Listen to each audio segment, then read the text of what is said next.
نئی صبح audio column service میں خوش آمدید۔ روزنامہ جنگ سے کالم پیش ہے فتح مبین سے جنم لیتا ہوا عالمی انقلاب۔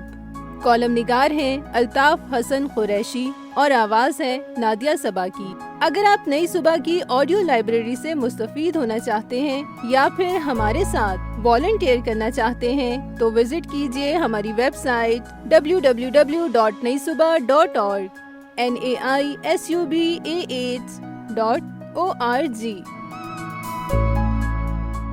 پاکستان میں 10 مئی سے ایک جشن کا سما ہے۔ نریندر مودی جو اکھنڈ بھارت کے خواب دیکھ رہا تھا اور اپنے ہدف تک پہنچنے کے لیے سال ہر سال سے جنگی تیاریوں میں مصروف تھا، 10 مئی کو اس کا خواب چکنا چور ہو گیا۔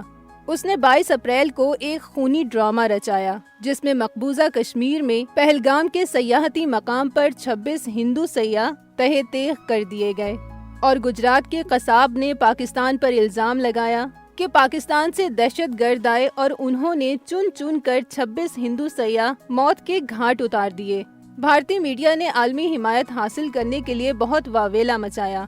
پاکستان نے غیر جانبدار بین الاقوامی تحقیق کی تجویز پیش کی جس پر بھارتی قیادت نے خاموشی اختیار کیے رکھی۔ اس کی طرف سے تمام تر الزام تراشیوں، دھمکیوں اور زہریلے پروپیگنڈے کے باوجود پاکستان نے یہ موقف اپنایا کہ وہ جنگ میں پہل نہیں کرے گا، مگر اگر بھارت نے حملہ کیا تو اس کا دندان شکن جواب دیا جائے گا۔ بھارت نے آپریشن سندور کا اعلان کر دیا۔ اس کے جواب میں پاکستان نے آپریشن بنیان المرصوص کا اعلان کیا جس کا مقصد اللہ تعالیٰ کی نصرت و تائید کا حصول تھا۔ 6 اور 7 مئی کی درمیانی رات بھارت نے جنگ چھیڑ دی۔ پاکستان نے غیر معمولی صبر و تحمل کا مظاہرہ کیا اور تیسرے روز بھارت کی ایسی درگت بنائی کہ اسے سیز فائر کے لیے امریکہ کی منت سماجت کرنی پڑی۔ پاکستان کو زبردست سفارتی، سیاسی اور جنگی فتح بفضل خدا حاصل ہوئی۔ اس فتح مبین سے ایک عظیم انقلاب جنم لے رہا ہے جو تاریخ کا رخ موڑ دینے کی صلاحیت رکھتا ہے۔ اس تاریخی فتح نے چین اور پاکستان کو عالمی قیادت کے مرتبے پر فائز کر دیا ہے، جبکہ مغربی اقوام اس وقت شدید صدمے سے دوچار ہیں۔ ایک مدت سے وہ جنگی طیاروں، ٹینکوں اور ڈرونز کی ٹیکنالوجی میں بہت آگے تھیں، اور ان کی تیار کردہ جنگی مصنوعات کے بارے میں یہ تاثر عام تھا کہ وہ ناقابل تسخیر ہیں۔ پاکستان نے ایک حملے میں فرانس کے ناقابل تسخیر طیارے رافیل، اسرائیل کے ڈرونز اور روس کے دیو ہیکل ڈیفنس سسٹم ناکارہ بنا دیے، اور چین کی ٹیکنالوجی غالب آ گئی جسے پاکستان کی تربیت یافتہ آرمڈ فورس نے کمال مہارت سے استعمال کیا اور پوری دنیا کو حیرت زدہ کر دیا۔ اس چند روزہ جنگ کے دوران جو عظیم الشان تبدیلی رونما ہوئی، اس کا احساس سب سے پہلے صدر ٹرمپ کو ہوا۔ اس نے سعودی عرب اور ترکیہ کے ذریعے سیز فائر کی بات چلائی اور خود سیز فائر کا اعلان کیا جس سے ایٹمی جنگ کا خطرہ ٹل گیا۔ اس نے یہ بھی محسوس کیا کہ مغرب کی ٹیکنالوجی پٹ گئی ہے اور ایک نیا منظرنامہ طلوع ہونے والا ہے۔ اس موقع پر امریکی صدر نے یہ بھی کہا کہ پاکستان اور بھارت کے درمیان کشیدگی کا اصل سبب مسئلہ کشمیر ہے جسے فوری طور پر حل ہونا چاہیے، اور میں ثالثی کا کردار ادا کرنے کے لیے تیار ہوں۔ اس اعلان سے مسئلہ کشمیر از سر نو زندہ ہو گیا ہے جو پاکستان کی بہت بڑی فتح ہے۔ میرا وجدان یہ بھی کہتا ہے کہ آزاد فلسطینی ریاست بھی جلد قائم ہو جائے گی۔ اسرائیل جو کبھی ایک ناقابل شکست طاقت کی حیثیت کا حامل تھا، اس کے ڈرونز پاکستان میں خزاں رسیدہ پتوں کی طرح گرتے رہے۔ ایسا معلوم ہوتا ہے کہ امریکی صدر اسرائیل سے فاصلہ پیدا کرنے کا فیصلہ کر چکے ہیں اور اسرائیل سے بالا ہی حوثیوں سے معاہدہ کر لیا ہے۔ چنانچہ حوثی اسرائیل پر پے در پے حملے کر رہے ہیں۔ 3 روزہ جنگ میں نریندر مودی کی عیاری، مکاری اور عہد شکنی کو عبرتناک شکست ہوئی ہے، اور وہ نفرت، غصے اور تعصب کی آگ میں جل رہا ہے اور پاکستان کو سبق سکھانے کی دھمکیاں دے رہا ہے۔ کاری ضرب تو RSS پر لگی ہے جو خدا نخواستہ پاکستان کے ٹکڑے ٹکڑے کر دینے کی دھن میں پاگل ہوئی جا رہی ہے۔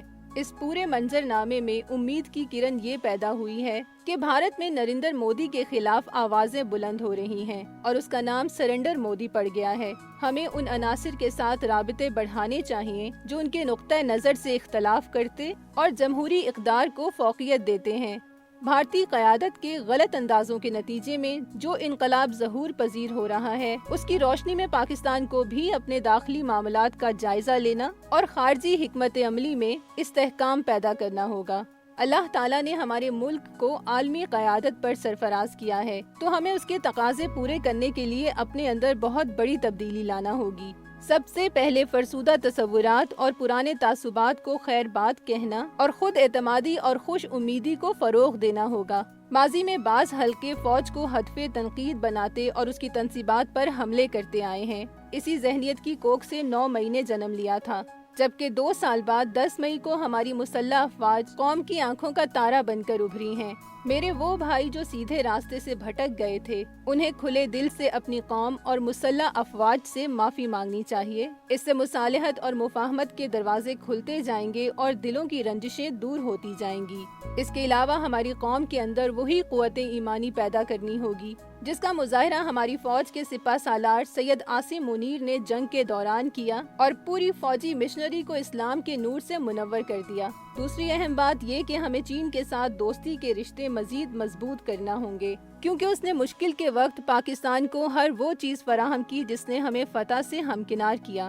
ہم پر لازم آتا ہے کہ پاکستان میں چینی مفادات کی پوری حفاظت کریں تاکہ شکایت کے موقع پیدا نہ ہونے پائیں۔ اسی طرح سعودی عرب، ترکیہ، ایران اور پورے عالم اسلام نے پاکستان کے موقف کی پرزور حمایت کی ہے۔ ان کے ساتھ مفاہمت کا دائرہ مزید وسیع کرنا چاہیے، کیونکہ بھارت کے ساتھ جنگ مستقبل میں سفارتکاری کی سطح پر لڑی جائے گی۔ فتح مبین پر پوری قوم کو مبارکباد اور شہداء کے لیے ہزاروں سلام عقیدت۔ یہ معلوماتی مواد نئی صبح کی جانب سے پیش کیا گیا۔ اپنی آراء کے اظہار کے لیے کامنٹ کیجیے یا ڈسکرپشن میں دیے گئے رابطے کے ذرائع استعمال کیجیے۔